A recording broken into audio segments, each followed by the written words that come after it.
চলে আসলাম পার্বতীপুর কয়লা খনি। চলুন শুরু করা যাক। আপনি কি জানেন কি বাংলাদেশের বড় কয়লা খনি কোনটি? দিনাজপুরের পার্বতীপুরে কয়লা বড় পুকুরিয়া কয়লা খনি 1985 সালে আবিষ্কৃত এই কয়লা খনি। এখানে কয়লা মজুদ আছে 390 মিলিয়ন মেট্রিক টন। প্রতি বছর হাজার হাজার টন কয়লা উঠানো হয়, যা ব্যবহার করা হয় বিদ্যুৎ উৎপাদনের জন্য। এটাই হলো বাংলাদেশের বড় কয়লা খনি। এখানে বিদ্যুৎ উৎপাদন সর্বমোট 525 মেগাওয়াট উৎপাদন, যা উত্তরবঙ্গে আশেপাশের জেলাগুলোতে বিদ্যুৎ সরবরাহ করে থাকে।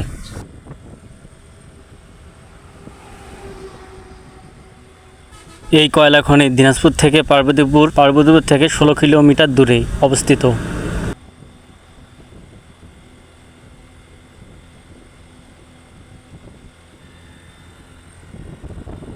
সামনে হাঁটলে দেখতে পারবেন তার বিদ্যুৎ কেন্দ্রের মেন গেট এগুলা। এখানে আর্মি দাঁড়ায় আছে, ভেতরে নো অ্যালাউ।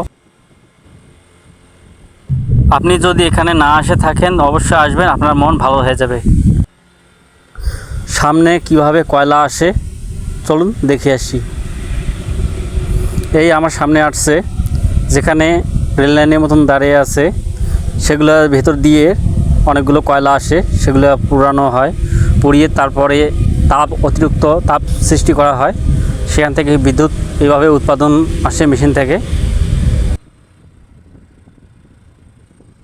এই বিদ্যুৎ কেন্দ্রের চারপাশগুলো অনেক সুন্দর, এখানে অনেকজন লোকজন বেড়াইতে আসে।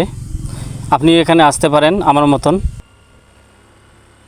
তোমরা যারা আমার ভিডিওটা দেখতেছো অবশ্যই আমার চ্যানেলটা সাবস্ক্রাইব করবেন, একটা লাইক করবেন, একটা কমেন্ট করবেন। ভালো থাকেন, সুস্থ থাকেন, আল্লাহ হাফেজ।